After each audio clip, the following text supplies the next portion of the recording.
The simple dolmen or primeval dolmen is an early form of dolmen or megalithic tomb that occurs especially in Northern Europe.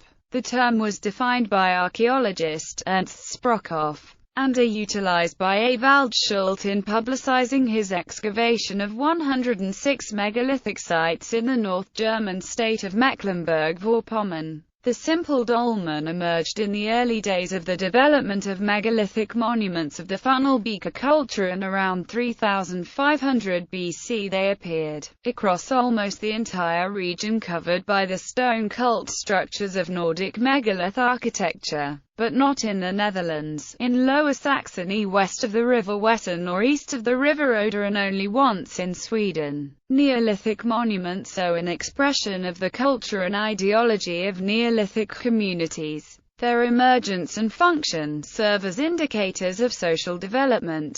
Distinction between simple dolmens and stone cists. In many cases there is no clear distinction between simple dolmens and stone cists. In the necropolis of Brussow-Walchau, in the Uckermark region, simple dolmens and stone cists occur together. The differences consist in the degree to which they are embedded and in the material used for the side stones. In simple dolmens the side stones consist of rubble, in stone cists of slabs. Whether this was of relevance for Neolithic people remains questionable, because there are also combinations of both materials. Evolution. The smallest simple dolmens occur on the Danish island of Zealand, where the ratio of length to breadth of the southern half of the island is even less in the north. This small size led researchers such as Hans-Jürgen Bayet to refuse to give simple dolmens the status of a megalithic site. Whether, however, the equally very small megalithic tombs fulfill his conditions, is still open to question. Also in Sicily, in recent years, are being found small dolmen monuments, because around the end of the 3rd millennium BC, the west coast of the Mediterranean island was caught up in a cultural wave coming the Sardinian coast, which in turn had imported from the Peninsula Iberica. You can follow the evolution of simple dolmens, which for the early builders was a learning process, and how, step by step,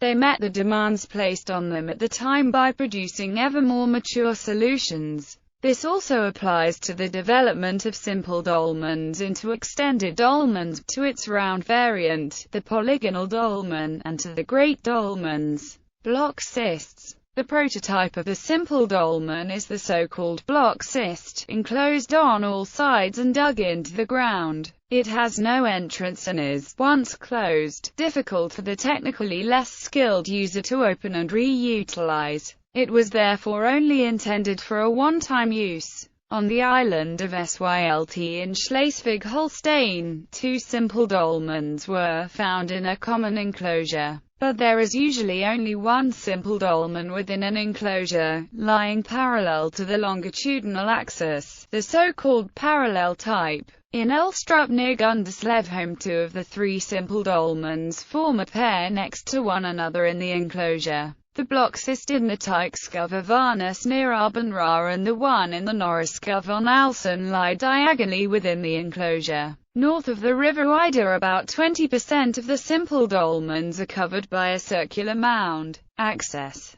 Initial progress, in terms of multiple use, was achieved by the creation of an entrance. In examples that were still dug into the ground, the entrance was initially made through the roof, as, for example, at Berkvierin. By dividing the ceiling into a large stone and a stone that could be lifted by hand, access from above was enabled. This variant, however, is not very widespread. This development path was abandoned in favor of options using other axes of entry. The simple dolmen was now buried less deeply and the upper half of one of the ends was used as access. This form can be found e.g. in the stone enclosures of Grundoldendorf. The weight of the single stone was still divided amongst 3 orthostats. This process shows the discovery of the stability of a 3-point support system. The always parallel-sided open simple dolmens are 2.2 to 2.6 meters long and 1.0 to 1.8 meters wide and slightly larger than the closed examples. For Schleswig-Holstein, the small chamber at Dobersdorf, Plön County, is, in this respect, an exception. Of the 20 simple dolmens in Schleswig-Holstein, 12 are sealed on all sides. 5 are classified as open at the end, and the design of 3 simple dolmens cannot be determined. Of about 88 simple dolmens once found in Mecklenburg-Vorpommern, there are still 51 survivors. Subsequently, the first rectangular dolmens and passage graves were built, still sunk in pits. In the next step, the Neolithic builders understood how to lay the foundation of the 3 or more supporting stones in such a way that their base of the structure could be closer to the surface of the ground. This higher positioning allowed a passage to be added that led into the chamber at ground level. Now, however, a threshold stone was required that separated the chamber and the profane or secular passage from one another. The effort was made to reduce the size of the slab covering the opening of the reusable simple dolmen to one that could be manhandled by the settlement community. The simple dolmen with a passage evolved into the extended dolmens, which are generally longer, usually have more than one capstone, and, apart from the transitional types at Neugas, Bad Doberan County, have orthostats that stand on one of their 2 smallest faces, thus allowing the roof of the chamber to be higher. Simple dolmens once lay within stone enclosures or under circular mounds, but many of these have been removed. The simple dolmen at Lindeskov on Fyn lies within a 168-meter-long enclosure, the second longest in Denmark. By comparison, the longest German enclosure measures 160 meters. In Poland, the length of one chamberless enclosure is 130 meters. In the Netherlands, researchers have only come across one site within an enclosure. Literature. Mumornfanzer. Grostein Grabeswischen Weser und Dems.